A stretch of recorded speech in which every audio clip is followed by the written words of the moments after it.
Fox Business Alert, a deadly parasite outbreak in Mexico is creeping north and is now within 100 miles of the U.S. border. The deadly pest, known as the New World Screwworm fly, is threatening humans, livestock, pets, and potentially the U.S. food supply. The parasite has already infected more than 171,000 animals and nearly 1,800 people in Central America and Mexico. That's according to the CDC. Screwworm larvae burrow into the flesh of living animals, feeding on tissue, causing severe wounds, infections, and if left untreated, death. For ranchers, this is absolutely devastating, okay? Infestations can spread rapidly through herds, wiping out productivity. And for consumers, less healthy livestock means way tighter beef and dairy supplies, which lead to higher prices. Officials are sounding the alarm, and the FDA has just granted emergency use authorization to Elanco Animal Health for its Negacent powder and Tanadil treatments, which prevent and control these infestations in livestock. Joining me now, first on Fox Business, President and CEO of Elanco Animal Health, Jeff Simmons. And yes, the stock is up more than 11% right now. Big move here. Jeff, talk to us about, first, how serious this screwworm threat is to Americans and livestock. Yeah, thank you, Liz. Thanks for the opportunity. This is serious, right? I mean, we need to keep our focus on the American farmer and as well as even the pet owners. And I will really call out and a credit to the USDA and the FDA. They've been very proactive. They've seen this for a while, and everything from bringing approvals like our products to even, a sterile fly program and a lot of preventions. A real call out, I believe, to both Secretaries Kennedy and Rollins for all the work that they've done. Yes, we have received approvals. We've been very engaging on this. 70 years, Elanco's focused on the American farmer, and this is a time where we need to lean in. I think it just shows the importance of innovation and these products, and I believe that, we will be prepared if the need is there for these products for the farmer and the pet owner, and that's, I think, the importance of why animal health has never been more relevant to society, from this growing protein, meat, milk, and egg demand, as well as the importance of pets in every home almost around the world. And so I think this is a real-life example of what our industry has done. It's a $40 billion animal health industry that today we're touching almost every life every day. This is an important one, Liz, but I think the country, the government is ready, and my hope is it does not come, but if it does, we will be prepared, and I'm confident in that. Are you scaling up production of these therapies that you have? Yeah, we believe we've got the right amount of supply, and we're working in conjunction with the government as well as all the right associations, as well as even there in Mexico, as we've got operations in Mexico. So we've got some experience with these products already on the ground in Mexico where the problem is there. So we will have production. And, it really leads to, as I say, it comes back to, boy, the importance of innovation and having products available for the greatest needs. And that really ties into our quarter that we announced today. I mean, innovation is a very big part of animal health. It's a big part of Elanco's history and story, and it was a big part of our quarter as it was a big driver to our growth. I mean, we delivered the biggest quarter since being an IPO out of Lilly in 2018 here in the first quarter of 2026. Yeah, I remember that. And you've been at the helm. Congratulations. It has been a very solid run, especially year to date. The stock has done incredibly well.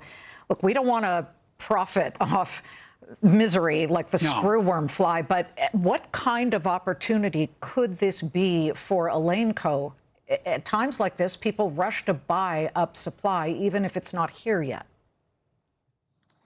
Yeah, I think this will be very targeted. I don't see this as something that we're looking by any means to do anything but serve farmers, and it will play a need so that we can, the health and the well-beings of animals. We say making animals' lives better makes life better, both from pets and the livestock side, and we're working in conjunction with them.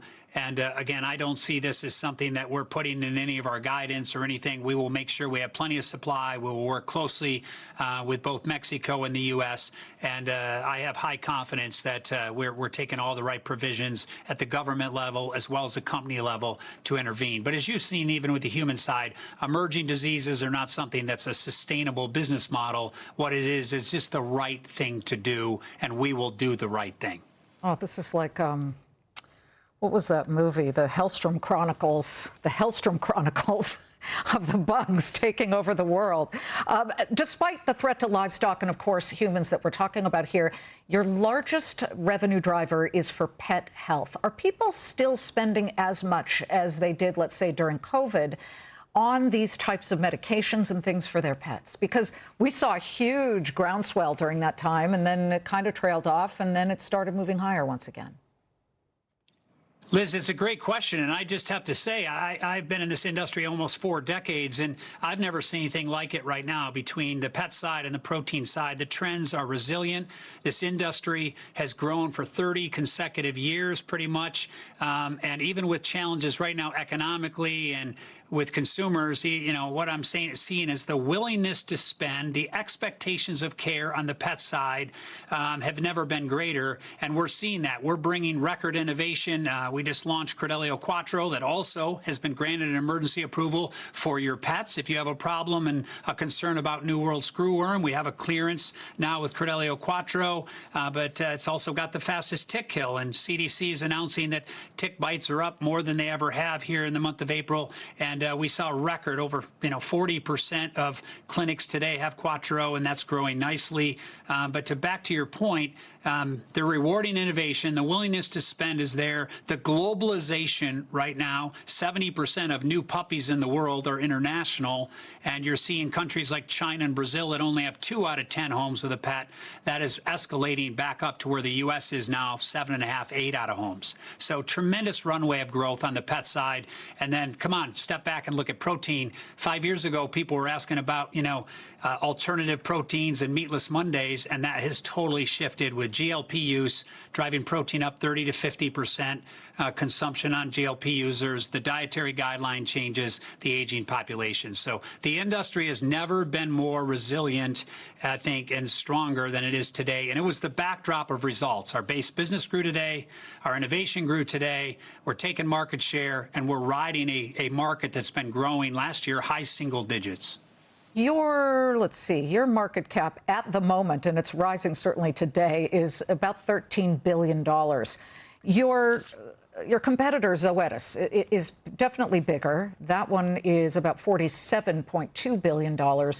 Your performance year to date has definitely outperformed Zoetis. You're up 14.5%, Zoetis down 10.6%. Again, different sizes of companies, but how do you continue to maintain this energy of trajectory? Yeah, it's real simple, and I've been saying this for 3 years. We've had 3 years of growth. We got 3 priorities in Elanco that drive value for society, our customers, and our shareholders: growth, innovation, cash.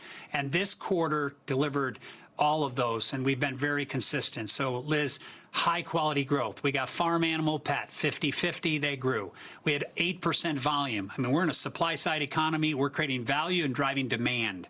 2% price, 5% positive exchange. So the quality of growth for us across the board was wonderful, and every sector, every geography grew, and that's been an obsession the last 3 years. But the second priority, innovation, is it. We launched 6 blockbusters. In our 70 years, we have only had 10, and we've just launched 6 more.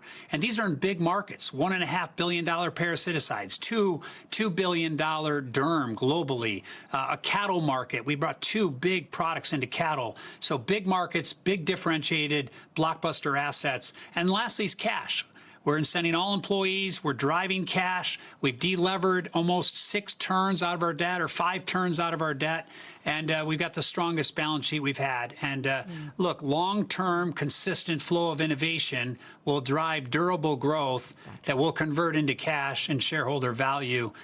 We believe, the most compelling investment opportunity and the best industry to invest in my opinion. Jeff, we've got much more compelling video than the Screwworm on the screen. Lots of really cute pets.